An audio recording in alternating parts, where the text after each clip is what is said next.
I lost $8,000, my sister sobbed, begging for my help. When I refused, they left me on the desert road. Hours later, I arrived and fought back. I never thought my own parents would leave me stranded in the Nevada desert, but looking back, it was the wake-up call our family needed. My name is Morgan Hayes, 34 years old, and I've spent my entire life being invisible to the people who should have seen me most clearly. They had no idea who I really was or what I was capable of. That is, until the day they decided I wasn't worth bringing back from the desert. Growing up, I was always the responsible one, the steady one, the one who never caused trouble. My younger sister Allison, 5 years my junior, was the golden child who could do no wrong. When I brought home straight A, my parents would nod and say, "That's expected." When Allison managed to scrape by with C, there would be celebrations and ice cream and proud phone calls to relatives about her improvement. The pattern was established early and never wavered.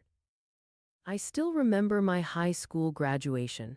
I was valedictorian, had received a partial scholarship to a state university, and had worked nights and weekends at a local cafe to save for college. My speech received a standing ovation from everyone except my own family. My father scrolled through his phone during my moment on stage, while my mother kept whispering to Allison about an upcoming shopping trip they had planned. Later, at the small gathering at our house, my academic achievements were brushed aside in favor of discussions about Allison's upcoming senior year and how she might try out for cheerleading. "Morgan always had it easy with school," my mother said to a neighbor who had congratulated me. "Allison has to work twice as hard for half the results, poor thing, that shows real character." College was a struggle of 60-hour weeks split between classes and multiple jobs. My parents had made it clear they wouldn't help me financially. "College is probably a waste for you anyway," my father had said. "You're just going to end up in some office job." 2 years later, when Allison decided she might want to try college, my parents drained their savings and took out a second mortgage to fund her education at an expensive private university. She dropped out after 3 semesters.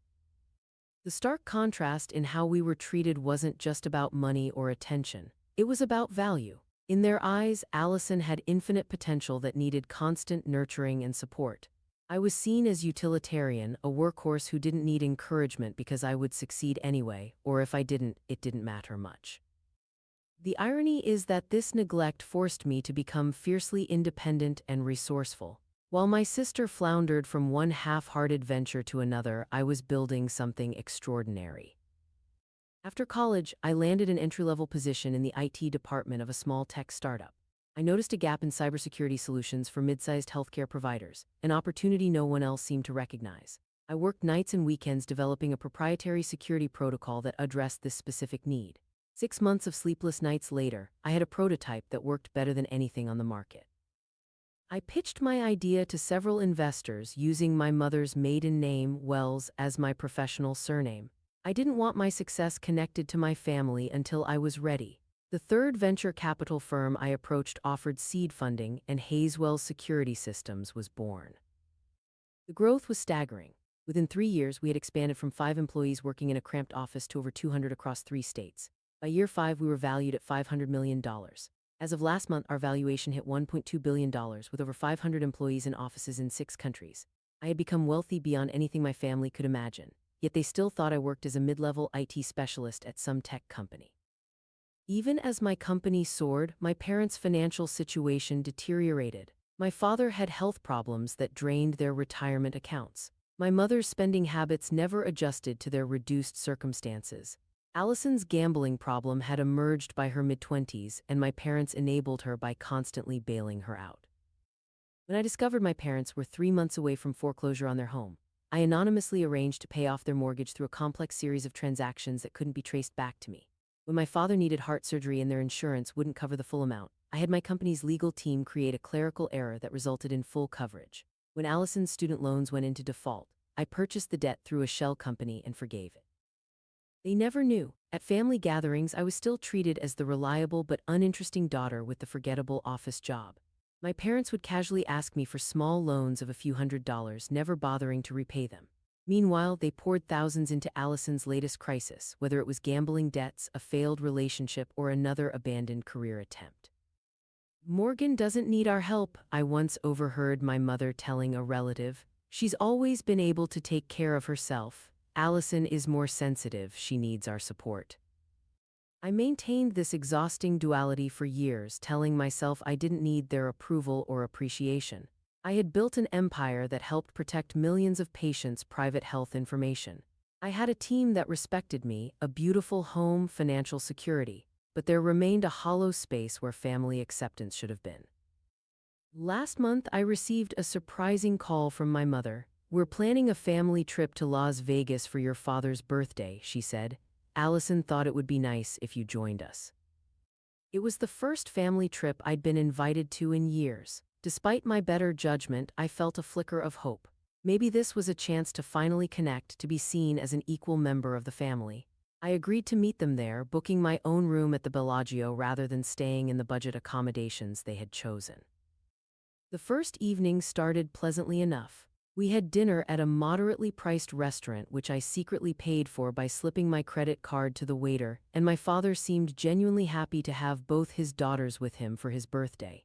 But after dinner, Allison steered us toward the high-stakes poker tables. "I've been practicing online," she announced. "I'm going to win big tonight, I can feel it." My parents beamed with pride at her confidence, as if gambling were an admirable skill. "You've always had amazing intuition," my mother said. "Remember to trust your instincts." I suggested starting at lower stakes tables, advice that earned me dismissive looks from my entire family. "Don't be such a downer, Morgan," Allison said. "Not everyone wants to play it safe their whole life." My parents nodded in agreement. I watched from a distance as Allison lost hand after hand, my parents hovering behind her, encouraging increasingly risky bets. "You're due for a big win," my father kept saying. "Double down." I stepped away after an hour, unable to watch the train wreck in progress. At 2:17 a.m., there was a pounding on my hotel room door. Allison stood there, mascara streaked down her face. "I need your help," she slurred, clearly intoxicated. "I lost $8,000. They'll kill me if they find out."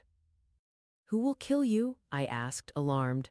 "Mom and Dad," she clarified. "They gave me their emergency fund to invest at the tables. I promised I'd double it." I stared at her in disbelief. Our parents were living on a fixed income with ongoing medical expenses. They couldn't afford to lose their emergency fund. "Allison, this has to stop," I said firmly. "I can't keep enabling this behavior. You need help for your gambling addiction, not another bailout."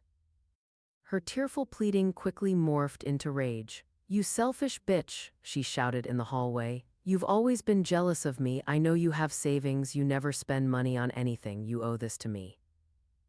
Her commotion drew the attention of hotel security and, unfortunately, our parents, who had been searching for Allison. When they understood the situation, they immediately took her side. "How can you be so heartless?" my mother hissed at me. "She's your sister. This isn't about love," I tried to explain. "It's about not supporting destructive behavior," my father cut me off. "We raised you better than this, Morgan. Family helps family, period." They walked away with Allison tucked between them while I stood alone in the hallway, the familiar feeling of invisibility washing over me. The next morning, I received a text from my father. "Family day trip to see the Grand Canyon. Meet in lobby in 30 min if you want to join." I hesitated, then decided to go. Perhaps the majesty of nature would provide perspective for everyone. I changed into comfortable clothes, applied sunscreen, grabbed my water bottle, and joined my somber family in the lobby. The tension in the car was suffocating. My mother and Allison whispered occasionally in the back seat while my father drove in stony silence. We were about an hour outside Las Vegas on a desolate stretch of highway when my father suddenly pulled onto the shoulder and stopped the car. "Get out," he said, not looking at me. "What?" I thought I had misheard. "Get out of the car, Morgan," he repeated, his voice cold. "You clearly don't care about this family. You've made that abundantly clear." My mother leaned forward from the back seat. "You can find your own way back. Maybe this will teach you about family loyalty."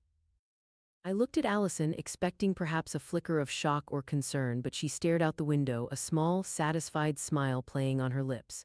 "You're not serious," I said. "We're in the middle of nowhere. It's over 90 degrees out there." "You've always prided yourself on being so independent and responsible," my father said. "Figure it out." In a daze, I stepped out of the car. The moment the door closed, my father accelerated, kicking up dust that clung to my stunned face. I watched the car disappear into the distance, unable to process what had just happened. Reality set in quickly. I was stranded on an empty desert highway with no shade in sight. The temperature was climbing, already in the high 90s despite the morning hour. My phone showed no service. I had a half-full water bottle and nothing else. Standing on that deserted stretch of highway, watching heat waves distort the horizon, something shifted inside me. The last thread of hope that my family would ever see my worth snapped cleanly. In its place rose a cold clarity. They had left me to die, or at least to suffer severely. The psychological barrier I'd maintained between my real life and my family life dissolved. I reached into my bag and removed a slim metal case. Inside was my satellite emergency phone, standard issue for all executives at my company due to our work with critical infrastructure. I powered it on and waited for it to connect to the satellite network. "Jacob," I said when my executive assistant answered, "I need extraction, sending GPS coordinates now." His response was immediate and professional. "On it, Ms. Hayes, emergency protocol activated, ETA 40 minutes. I found a small outcropping of rocks that provided minimal shade and waited, sipping water sparingly. Exactly 38 minutes later, a black Escalade with tinted windows appeared on the horizon. It pulled alongside me and a security team member stepped out. "Ms. Hayes," he said with a deferential nod, "we have the emergency kit ready." In the climate-controlled comfort of the SUV, I opened the emergency case we kept for all executives. Inside was a complete professional outfit, toiletries, and a secure laptop. I changed in the privacy of the vehicle's partitioned rear section, transforming from a dusty, abandoned daughter into the CEO of a billion-dollar company. As I applied light makeup and secured my hair in a sleek bun, I made my decision. "Take me back to the Bellagio," I instructed the driver. "It's time for a family meeting." The black Escalade pulled up to the main entrance of the Bellagio just after 2 p.m. The valet rushed to open my door, recognizing the vehicle as one frequently used by high-value clients. I stepped out wearing a tailored charcoal suit, Louboutin heels, and subtle diamond earrings that cost more than my parents' car. I knew exactly where to find my family. The Bellagio's casino floor has a distinct section of mid-tier blackjack tables that attract people like my sister, gamblers seeking higher stakes than the basic tables but lacking the bankroll for the true high-roller areas.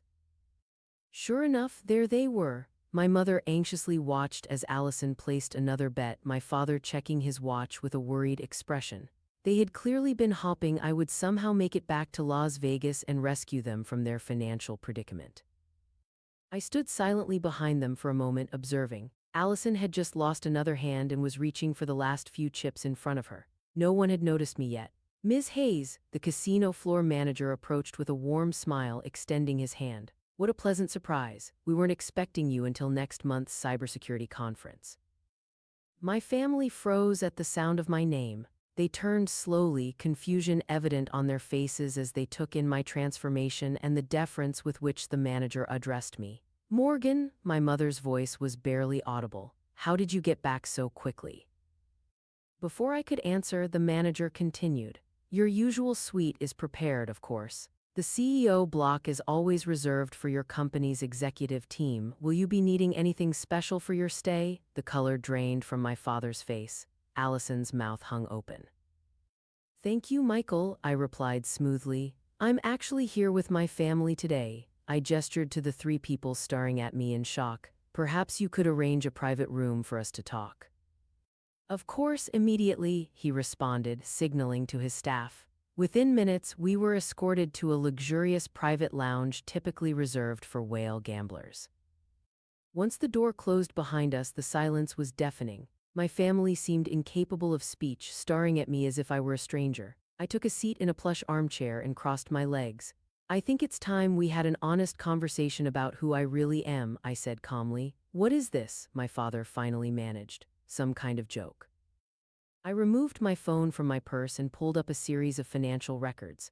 "The mortgage that mysteriously got paid off last year when you were facing foreclosure, that was me." I swiped to another screen. "Dad's heart surgery that insurance suddenly covered, my company paid." Another swipe. "Allison's student loans that got forgiven, I bought the debt." My mother sank into a chair, her hand covering her mouth. My father remained standing, his face cycling through shock, disbelief, and then, most predictably, anger. "So you've been lying to us for years," he said accusingly, "pretending to be some nobody while secretly lording your success over us." It was such a perfect encapsulation of his warped perspective that I actually laughed. "No, Dad, I built something extraordinary despite having parents who never believed in me. I helped you countless times without taking credit because I still hoped you might someday see my worth without dollar signs attached." "But you," my mother began, "left me in the desert to die," I finished for her. "Yes, I'd say that was the final straw. Allison, ever the opportunist, was the first to try to pivot.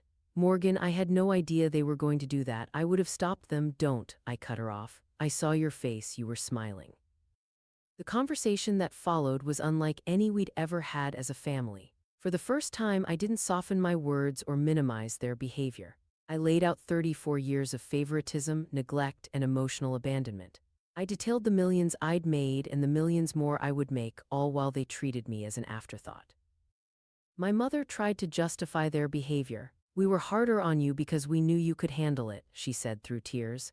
"Allison needed more support." "That's not parenting," I interrupted. "That's lazy favoritism. You didn't push me to excel, you ignored my achievements while rewarding Allison's failures." My father attempted anger. "If you're so successful, why did you hide it from us? Were you planning to hold this over our heads eventually?" "I hid it because I knew the moment you discovered my success, I'd cease being your daughter and become your bank," I replied, "which is exactly what's happening right now." The conversation circled for hours. Accusations, justifications, tears, anger, a lifetime of dysfunctional family dynamics played out in a luxury room while casino noise filtered faintly through the walls. Finally, I stood up. "Here's what's going to happen now. I'm giving you a choice: a relationship with me on new terms or no relationship at all." I outlined my conditions: family therapy, gambling addiction treatment for Allison, and financial independence for my parents. No more bailouts, no more enabling. "This is extortion," my father sputtered. "No," I replied calmly. "This is boundary. For the first time in my life, I'm setting terms for how I'll allow myself to be treated by my family." I left them in that room to discuss their options, retreating to my suite with a strange mixture of vindication and sorrow. I hadn't wanted revenge. I had wanted my family back, a real family that saw me for who I was and valued me accordingly, but I realized that might never be possible. Late that night, there was a knock at my door. All three stood there, looking smaller somehow. "We'll try," my father said simply. "Your terms, we'll try." I nodded, not trusting myself to speak. It wasn't forgiveness, not yet, but it was a beginning. The months that followed were difficult for everyone. My parents, forced to live within their means for the first time in decades, struggled to adjust. My father, at 58, took a part-time job as a consultant for a small business. My mother resented having to budget and plan, skills she'd never developed. Allison's withdrawal from gambling was physical as well as emotional. She spent 3 weeks in a specialized treatment facility before beginning outpatient therapy. I maintained firm boundaries while offering emotional support where appropriate. We began family therapy sessions, awkward at first but gradually becoming more honest. Old wounds were reopened, examined, and slowly began to heal. 6 months after the desert incident, I invited my family to dinner at my home, a modern mansion overlooking the Pacific that none of them had ever seen before. My father, now working regularly and finding purpose in mentoring young professionals, arrived with a bottle of wine he had selected carefully, if inexpensively. "Your home is beautiful," he said simply, the first genuine compliment he had given me in years. My mother, who had enrolled in community college courses to develop bookkeeping skills, asked thoughtful questions about my company and seemed to actually listen to the answers. Allison, 90 days sober from gambling, was quieter than I'd ever seen her, observing rather than demanding attention. "I have an interview next week," she mentioned during dinner. "Nothing fancy, just administrative work at a doctor's office, but I think I'd be good at it." "That sounds promising," I replied, and meant it. A year after being abandoned in the desert, we gathered for Thanksgiving at my home. The dynamic between us had shifted fundamentally. My parents had learned to see me, really see me, perhaps for the first time. Allison and I were developing a tentative friendship based on who we actually were, not the roles we'd been assigned as children. As we sat around the table, my father raised his glass. To Morgan, he said, his voice thick with emotion, who had the courage to break us so we could rebuild. The road to healing wasn't smooth or straight. There were setbacks, arguments, old patterns that emerged under stress, but something fundamental had changed the day they left me in the desert. Sometimes the people who hurt you most can change the most, not because they want to, but because they have to. The desert wasn't an ending, it was the beginning we all needed to finally see the truth that had been buried under years of dysfunction. They abandoned me in the Nevada desert, leaving me to find my own way home. In doing so, they forced me to show them exactly who I had become, not the invisible daughter, but a woman of power who would no longer accept being unseen.